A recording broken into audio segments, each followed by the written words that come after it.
ఐదేళ్లలో ఏపీలో political rowdyism పెరిగిందని సీఎం చంద్రబాబు అన్నారు. ఎస్పీలతో జరిగిన సమావేశంలో పాల్గొన్న ఆయన వివిధ జిల్లాల కలెక్టర్లు, ఎస్పీలకు దిశానిర్దేశం చేశారు. టీడీపీ ప్రభుత్వ హయాంలో రాష్ట్ర వ్యాప్తంగా ఏర్పాటు చేసిన 14,000 సీసీ కెమెరాలకు సంబంధించిన డేటా అంతా ఉన్నా వైసీపీ సర్కార్ దానిని ఉపయోగించుకోలేదన్నారు. ఆ సమాచారాన్ని పోలీసులకు యాక్సెస్ లో లేకుండా చేసిన ఘనత కూడా గత ప్రభుత్వానిదేనని పునరుద్ఘాటించారు.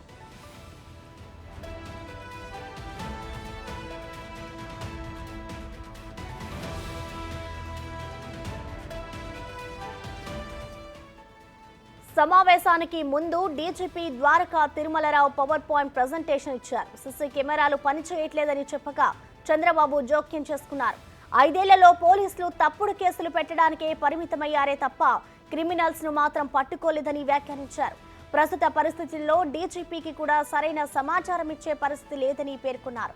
నేను తప్పు చేయను, తప్పు చేసిన వారిని వదిలిపెట్టనంటూ మీటింగ్లో చంద్రబాబు వ్యాఖ్యానించారు. గత 5 ఏళ్లలో నేరాలకు పాల్పడిన వారి తప్పుల్ని వెలికి తీసి శిక్షిస్తామని, వారిపై చట్ట ప్రకారం చర్యలు తీసుకుంటామని సీఎం అన్నారు.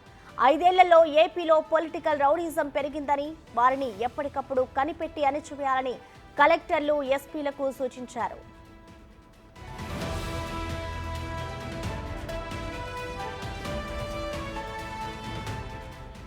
ఏపీలో గంజాయి సాగు, వినియోగానికి సంబంధించిన హాట్స్పాట్లు గుర్తించి నిర్వీర్యం చేయాలని చంద్రబాబు ఆదేశించారు.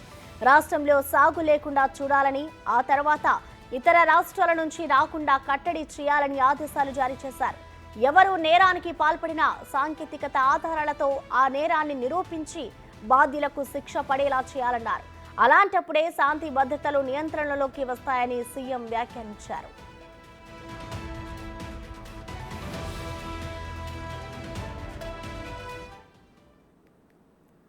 దీనిపై మరింత సమాచారాన్ని మా ప్రతినిధి శివ అందిస్తారు. శివ, చెప్పండి. అటు సీఎం చంద్రబాబు అయితే కలెక్టర్లు, డిఎస్పీలతో అయితే నిన్న మీటింగ్ నిర్వహించారు. మీటింగ్ కి సంబంధించిన డీటెయిల్స్ ఏంటి అనే కొన్ని వ్యాఖ్యలు కూడా చేశారు. ఎలా చూడాలంటారు శివ? మొత్తం మీద చూసుకుంటే కలెక్టర్లు, ఎస్పీల సమావేశంలో చంద్రబాబు పోలీస్ శాఖ తీరుపై కొంత అసంతృప్తి, కొంత ఆగ్రహం కూడా వ్యక్తం చేసిన పరిస్థితి కనిపించింది. అయితే శాఖకి సంబంధించి, అంటే అధికారులకు సంబంధించి మార్పు జరిగిందని చెప్పి ఆయన అయితే ఆశించారు. ప్రధానంగా చూసుకుంటే గతంలో 14,000 పైగా కూడా కెమెరాలు ఉంటే ఏ కెమెరా డేటాని కూడా పోలీసులు వినియోగించుకోలేదు.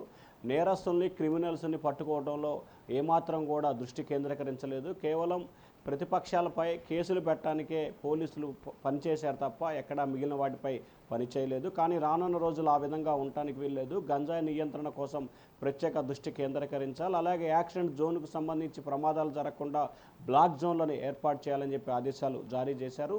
అలాగే ఎక్కడైతే చోరీ కానీ, దొంగతనం కానీ, హత్య కానీ, దోపిడీ కానీ జరిగిందో 10 నిమిషాల వ్యవధిలోనే ఆ నిందితుడికి సంబంధించి ఆచూకీ లభించే విధంగా చర్యలు తీసుకోవాలి. అత్యాధునిక టెక్నాలజీని వినియోగించుకోవాలి. ప్రపంచంలో ఎక్కడ ఎటువంటి టెక్నాలజీ ఉన్నా దాన్ని తీసుకొచ్చి ఇక్కడ నిర్వహించేందుకు తమ ప్రభుత్వం సిద్ధంగా ఉందని చెప్పి చంద్రబాబు దిశానిర్దేశం చేయడం జరిగింది.